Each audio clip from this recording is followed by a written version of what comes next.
A landmark climate change deal was clinched with the approval of India, China, and US after days of tough negotiations with Paris, with a legally binding pact seeking to limit global warming to well below 2 degrees Celsius and committing $100 billion a year from 2020 to help developing nations. Ending nearly a fortnight of grueling UN negotiations, French Foreign Minister banked the gable to announce that Paris Agreement has been adopted, marking consensus among the ministers. Environment Minister Prakash Javadekar says that we are happy that India's concerns have been taken care of in the final climate draft of the negotiating text. Javadekar said that the final climate draft is a balanced text and is a way forward for the world. President Pranab Mukherjee on Saturday inaugurated the 185th anniversary of Calcutta Chamber of Commerce in Kolkata. Speaking on the occasion, President Mukherjee praised various government initiatives, including Clean India and Digital India, taken by the government, saying that achieving 8% growth was not beyond expectations. He added that various other countries are now considering India as an investment destination because there is political stability. Vice President Hamid Ansari, who was on a visit to Turkmenistan, will attend the inauguration of the much-awaited Tapi pipeline project today. Addressing International Neutrality Conference on Saturday, Vice President said basic policy of neutrality has remarkable similarities with the overall approach of the non-aligned movement. Finance Minister Arun Jaitley on Saturday ruled out indicating the GST rate in the Constitution Amendment Bill, saying tariffs cannot be cast in stone. Jaitley said that Congress should accept the previous UPA government's proposal for a GST council for resolving tax disputes. Finance Minister said that GST, along with other reform measures, will add 1 to 1.5% to present-year GDP growth rate of 7 to 7.5%.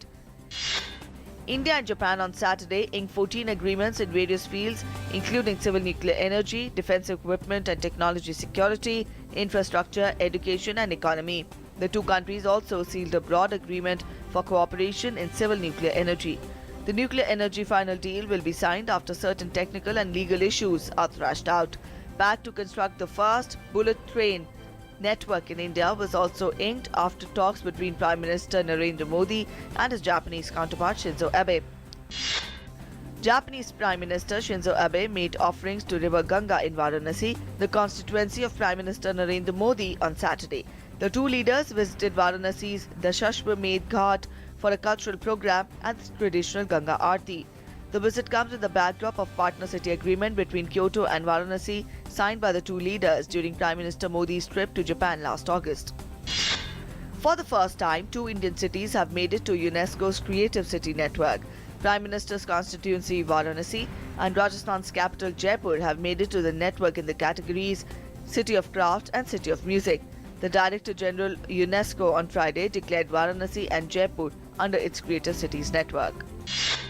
In Tamil Nadu, members of the Natural Disaster Response Force have arrived in Tirunelveli to deal with any eventuality following prediction of rainfall under influence of a low-pressure area over Kanyakumari, Tirunelveli and Tuticorin districts. Police said 2 teams would be engaged in relief operations in Tirunelveli and 3 teams in Tuticorin. Union Home Minister Rajnath Singh yesterday said that the Forum of Zonal Council is one of the most significant means to achieve the goal of cooperative federalism. Singh, who inaugurated the 26th meeting of Southern Zonal Council in Vijayawada, said that the NDA government has attached utmost importance towards strengthening the institutions of Zonal Council and Interstate Council. Today is the 14th anniversary of the terrorist attack on Parliament. In the terror attack on Parliament House on 13th of December 2001, 8 people, including 5 security personnel of Delhi police, were killed. Prime Minister Narendra Modi will lead the nation in paying tributes to martyrs of the attack in Parliament today. The Delhi government has said that it is considering shutting schools in the city between 1st and 15th January. The move comes amid deliberations over a proposal to allow cars with odd and even numbers on alternate days to curb dangerous levels of air pollution in Delhi. Fresh spell of rainfall in higher hills and rains in lower hills in Himachal Pradesh have intensified cold wave conditions across the state.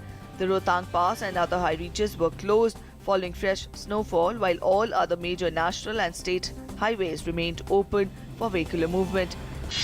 US President Barack Obama has told his countrymen to remain vigilant against any suspicious activities and appealed to them not to turn against Islam. In his weekly web and radio address to the nation, Obama said that Americans should not turn against one another by letting this fight be defined as a war between America and Islam.